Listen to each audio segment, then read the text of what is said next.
नमस्कार विद्यार्थी मित्रांनो, मी शिरसाळे सर.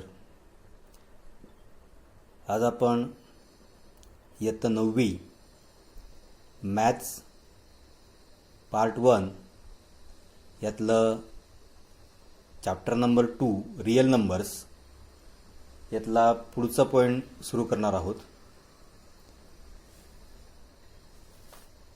लास्ट पिरियडला आपण इरॅशनल अँड रियल नंबर्स हा पॉईंट घेतला होता.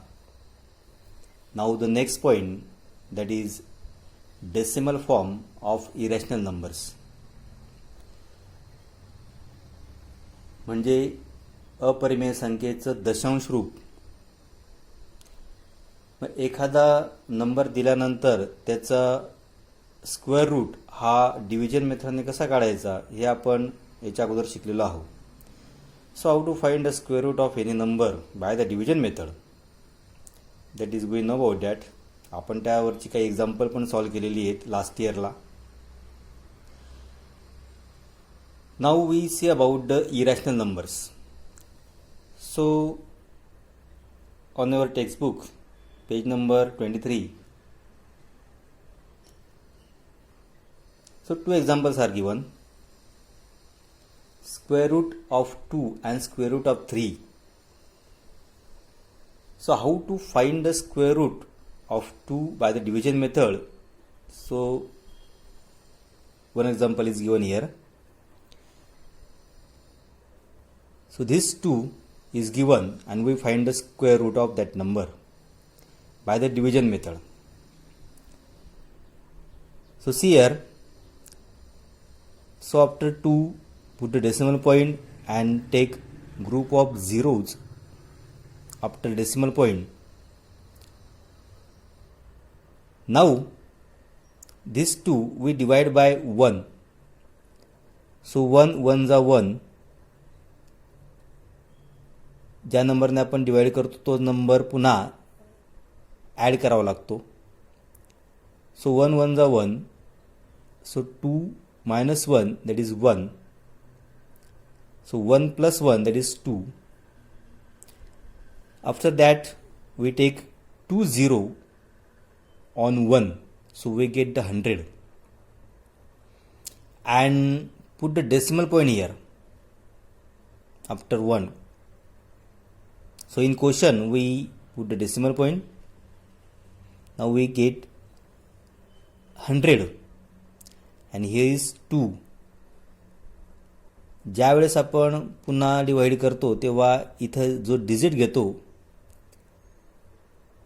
त्यानंतर जो नंबर तयार होतो त्या डिजिटनेच पुन्हा डिवाइड करावं लागतं. So we take here 4. So we get 24. So 24 4 जा 96, कारण 100पेक्षा तो नंबर कमी पाहिजे. If we take here 5, so we get 25. So 25 5 za, that is more than 100. So we take here 4. So 4 means 2 and 4, that is 24, and 24 4 za, that is 96. So 100 minus 96, that is 4, and we divide by 4. So we add 4 in 24. So 4 plus 4 8 and 2, that is 28, and 96 when we subtract from 100, so we get 4. Now the next pair 0 0. आता division method हे आपण शिकलेलो आहे त्यामुळे हे तुम्हाला माहिती आहे की कशा पद्धतीने आपण ते डिवाइड करत जातो.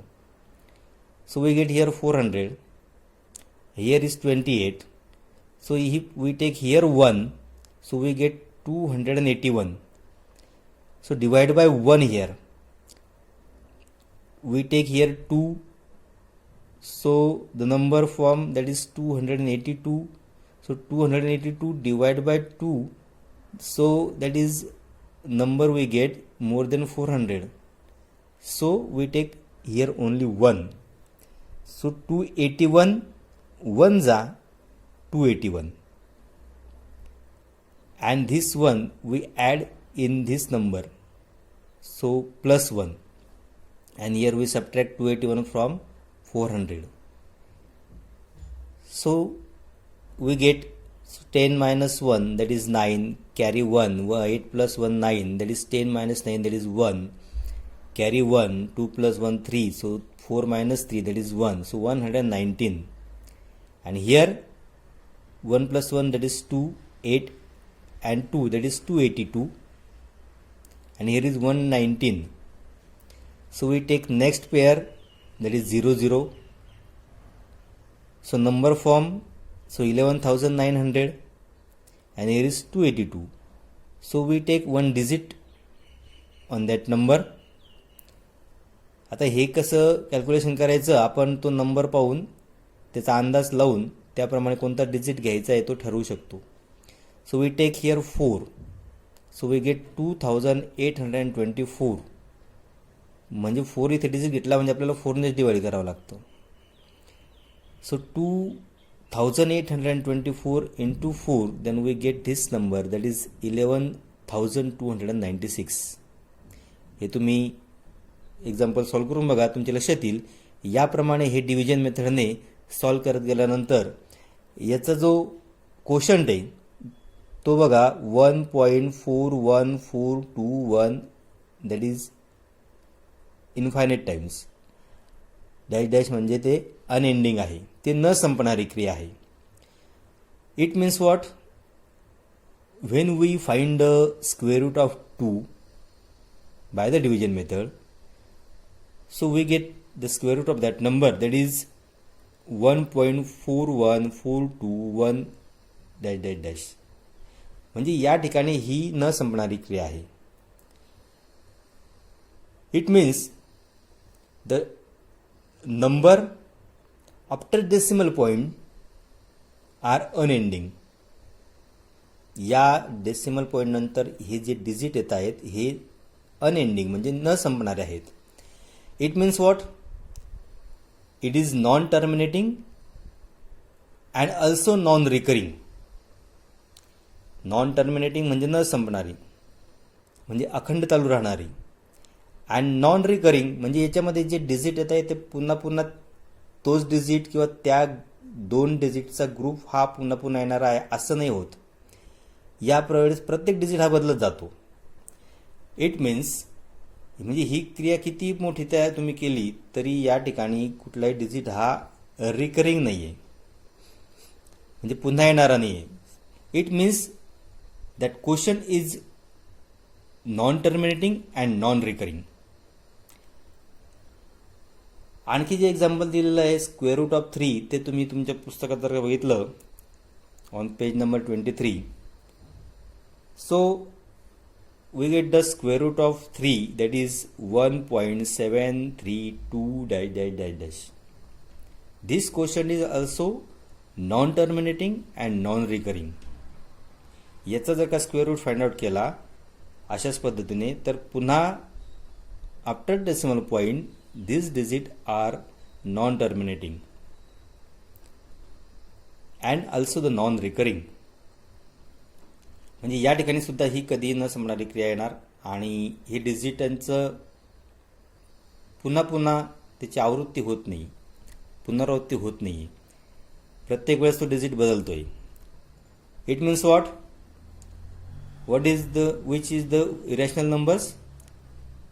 So number whose decimal expansion is a non terminating and non recurring is irrational numbers. म्हणजे अपरिमेय संख्या कोणाला म्हणतात? ज्या परिमेय संख्यांचं दशांश रूप हे non terminating and non recurring असतं, जे अखंड चालतं परंतु त्याच्यामध्ये ते अनावृत्त असतं, म्हणजे पुन्हा पुन्हा न येणारे असतात. असे जे काही नंबर्स असतील त्यांना इरॅशनल नंबर्स असं म्हणतात. For example square root of 2, square root of 3. So all these numbers are irrational numbers. So number whose decimal expansion is non-terminating and non-recurring is irrational. तर आपण हा पॉइंट यामध्ये शिकलो की इरॅशनल नंबर्स हे कोणाला म्हणायचं. Okay, now the next point, that is number pi. So two activities are given in your textbook on page number 23 and 24. So one table is given, that is radius, diameter, circumference and their ratio. So circumference and diameter, when radius is given, so we find the diameter and also circumference. So see in your textbook, so radius r, that is given 7 centimeter, then diameter, it is d, and circumference,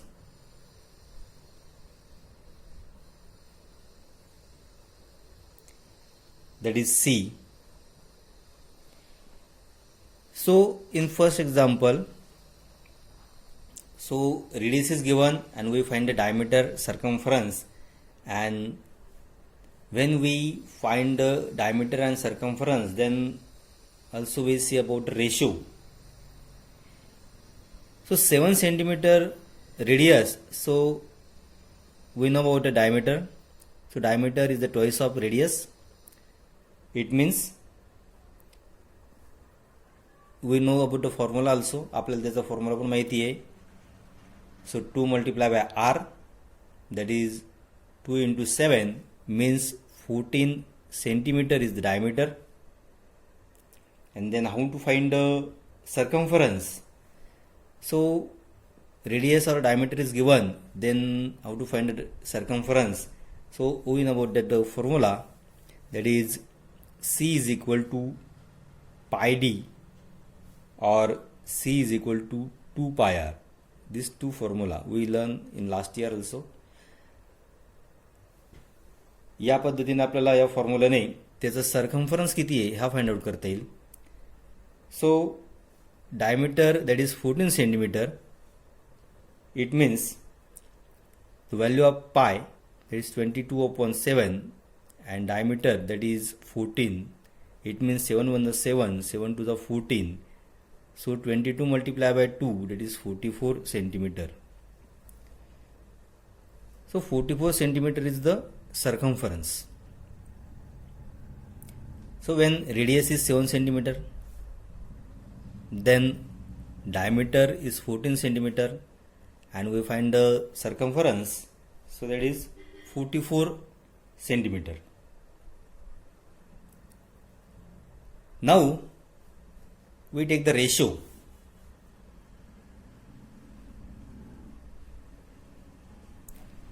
So that is c upon d. So c upon d म्हणजे याचा ratio जर का घेतला तर तो किती येतो बघा. So c means 44. So 44 divided by d, that is 14. And when we divide by 14 to 44, so त्याचा जर का तुम्ही भागाकार करून बघितला तर we get the number, that is 3.14. याप्रमाणे त्याचा रेशो येतो. It means from this table, आता तुम्हाला आणखी त्याच्यामध्ये दुसरं एक्झाम्पल, तिसरं एक्झाम्पलही दिलेलं आहे. दुसऱ्या याच्यामध्ये पुन्हा 8 centimetre radius is given, then in third example 5.5 centimetre is given. याच्यावरून तुम्हाला डायमीटर आणि सर्कम्फरन्स फाइंड आउट करा याच पद्धतीने, आणि तो मिळाल्यानंतर त्याचा जो रेशो आहे तो रेशो बघा. तो रेशो हा प्रत्येक वेळेस आपल्याला 3.14 हाच मिळेल. So from this table the ratio, that is c upon d is near by 3.14, which is the constant. ती एक स्थिर संख्या आहे. And this ratio is denoted by पाय, म्हणजे पाय हे जे आहे याने तो दाखवला जातो. म्हणजे ही पायची व्हॅल्यू आहे 3.14. Now see in your text book on page number 24. So second activity is given also. त्याच्यामध्ये तुम्हाला सर्कम्फरन्स दिलेला आहे, डायमीटर आणि त्याचा रेशो C/D हा घ्यायचा आहे. त्यावरनं जर का बघितलं तर आपल्या पुन्हा लक्षात येतं की त्याचा जो रेशो आहे तो रेशो हा त्या ठिकाणी अप्रॉक्सिमेटली 22/7 हाच येतो. सो सर्कम्फरन्स अँड डायमीटर म्हणजे परिघ आणि व्यास यांचं जर का गुणोत्तर ते घेतलं तर ते किती येणार आहे, ते दॅट इज 22/7. इट मीन्स याच्यावरून आपल्याला काय लक्षात येतं आहे की यामध्ये जी पायची व्हॅल्यू आहे ती ॲप्रॉक्सिमेटली ती येते 22/7 और 3.14.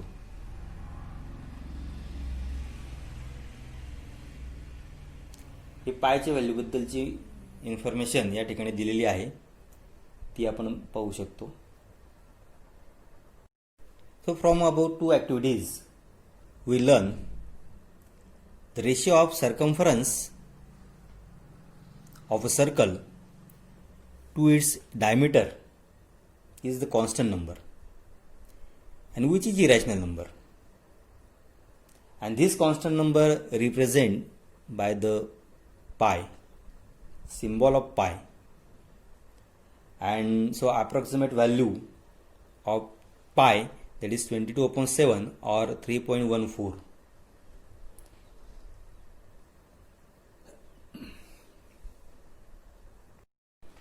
Okay, so we learn about square root 3 number is irrational number. Why? Because its decimal expansion is non-terminating and non-recurring. So this root 3 is irrational number.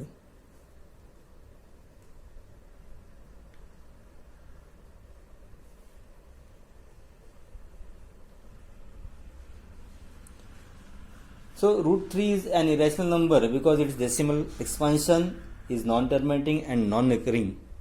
म्हणजे वर्गमुळात 3 ही अपरिमेय संख्या आहे. का तर तिचा जो डेसिमल एक्सपान्शन आहे हे अखंड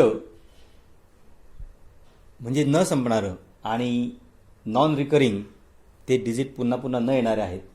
so this root 3 is irrational number.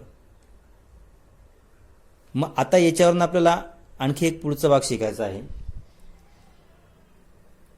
That is 2 + √3 is irrational और not.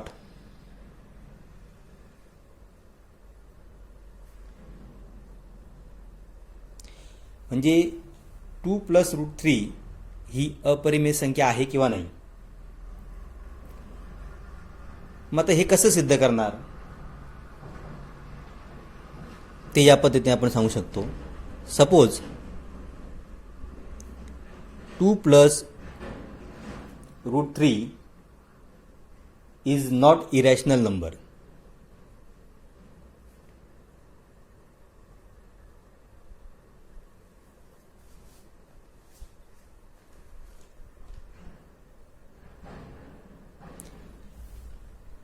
So 2 + √3 is not irrational number म्हणजे जर का ही अपरिमेय संख्या नाही असं जर का आपण मानलं तर त्यावरनं ती कशी सिद्ध करता येईल ते एक्झाम्पल आपण सॉल्व्ह करून बघूया.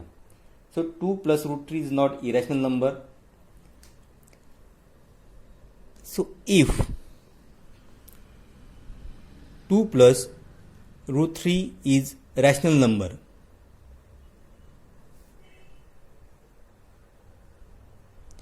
जर ती इरॅशनल नंबर नाही आहे तर मग आपण असं मानूया की ती रॅशनल नंबर आहे, म्हणजे ती परिमेय संख्या असं मानू. मग जर ती परिमेय संख्या असेल तर काय होणार, देन व्हॉट.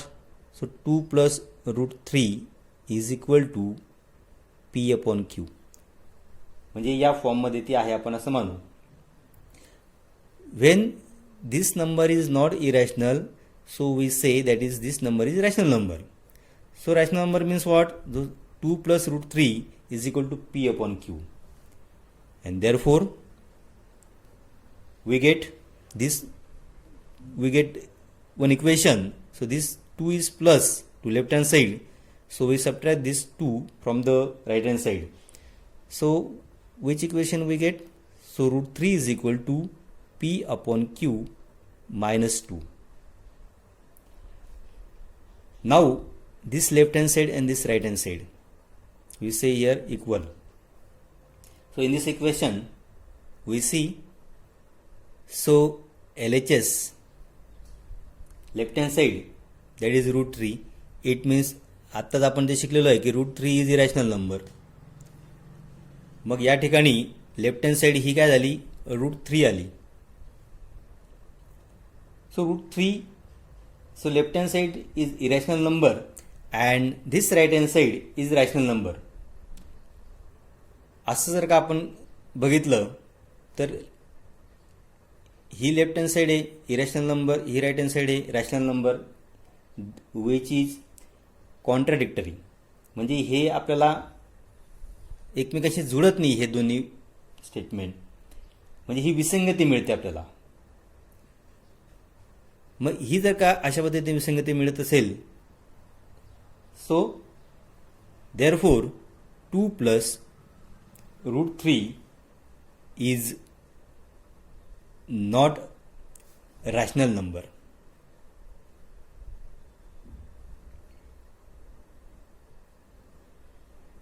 म्हणजे ही left hand side irrational number दाखवते, right hand side rational number दाखवते. याचा अर्थ काय झाला? या ठिकाणी हा जो नंबर आहे हा रॅशनल नंबर होऊ शकत नाही, कारण या दोन्ही साईड ह्या सारख्या पाहिजे. मग ज्या वेळेस 2 plus root 3 is not rational number, it means what? म्हणजे याचा अर्थ असा झाला की it is irrational number.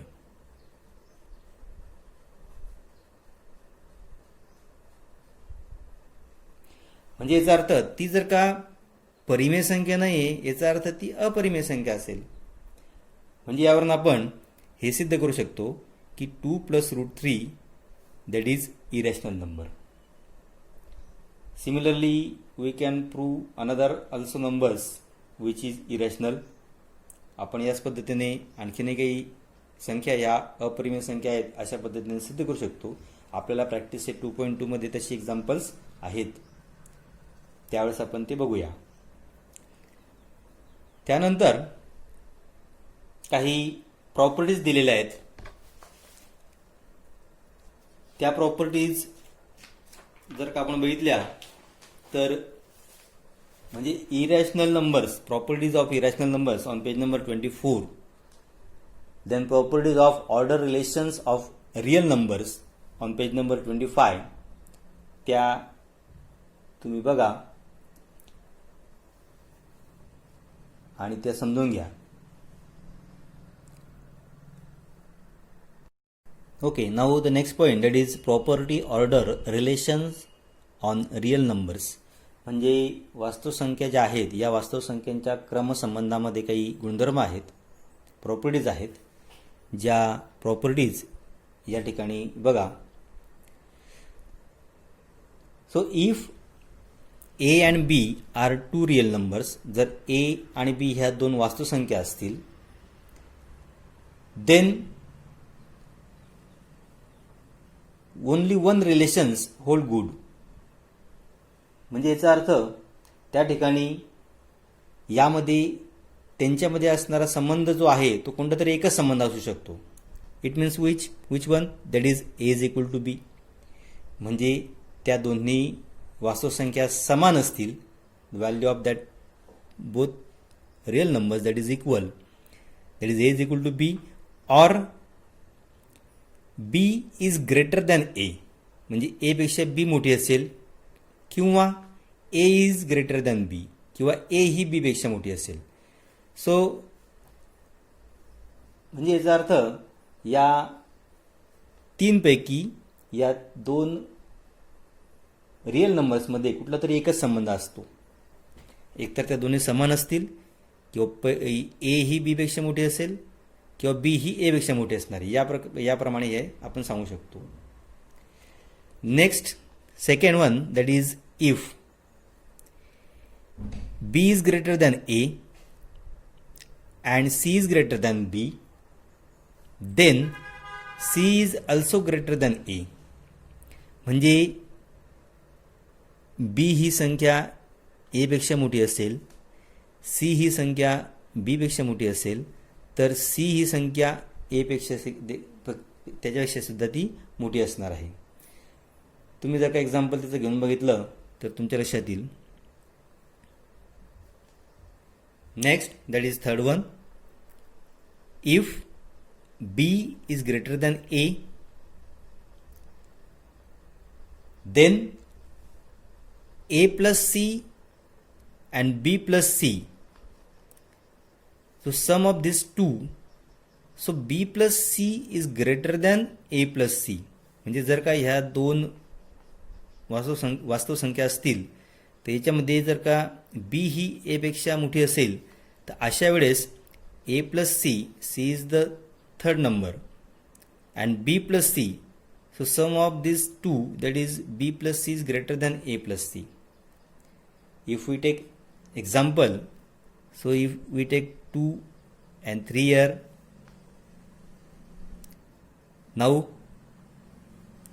A means 2 and B means 3. It means 2 plus 4 and here 3 plus 4. C means 4. So see here, so sum of these two number, that is 6, and sum of these two number, that is 7. It means when B is greater than A, that time B plus C, this sum is greater than A plus C. And fourth one, that is B is greater than A and C is greater than 0, then A into C and B into C. So this product, that is B into C, is greater than A into C. And if C, that is less than 0, then what happen? The first product means A into C, that is greater than B into C. तुम्ही त्या ठिकाणी काही संख्या घेऊन बघितल्या आणि याप्रमाणे A, B, C चे व्हॅल्यू घ्या आणि त्याचं कॅल्क्युलेशन करून बघा. तुमच्या लक्षात येईल की याप्रमाणे हे सांगता येईल.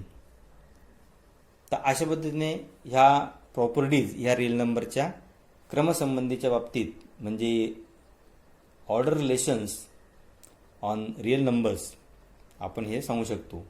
So this property of order relations on real numbers.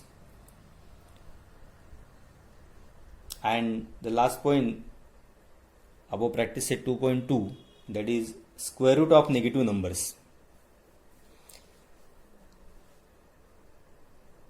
So we know that if, so see in your textbook, so root A is equal to B, then square of B is A. समजा root A is equal to B जर का असेल तर याचा अर्थ काय झाला?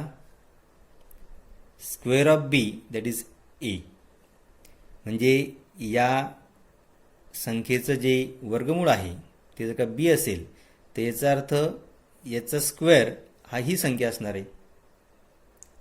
For example root 9 that is 3 and square of 3 that is 9. So if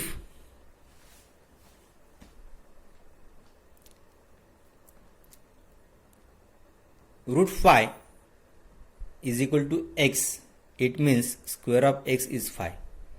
आता जे तुम्हाला मी एक्सप्लेन केलं त्याप्रमाणे. So we know the square of any real number is always non-negative. म्हणजे याचा अर्थ असा झाला की या ठिकाणी म्हणजे यावरनं म्हणजे आपण सांगू शकतो की square of any real number is always non negative. It means what? The square of any real number is never negative. But square root of negative 5, square root of negative 5 that is negative 5. म्हणजे याचा अर्थ एखाद्या संख्येच्या वर्गमूळाचा वर्ग ही ती संख्या असते. आपण हे याच्या अगोदर पण शिकलेलो आहे. So square root of negative 5 that is negative 5 and therefore root negative 5 is not real number. म्हणजे ही संख्या जी आहे ही रिअल नंबर नाही. Hence square root of a negative real number is not real number. म्हणजे ऋण वास्तव संख्येचं जे वर्गमूळ आहे ती वास्तव संख्या नसते, हे आपण याच्यावरनं सांगू शकतो. Okay, now we see some examples from practice set number 2.2. हे आपण पुढच्या तासाला बघूया.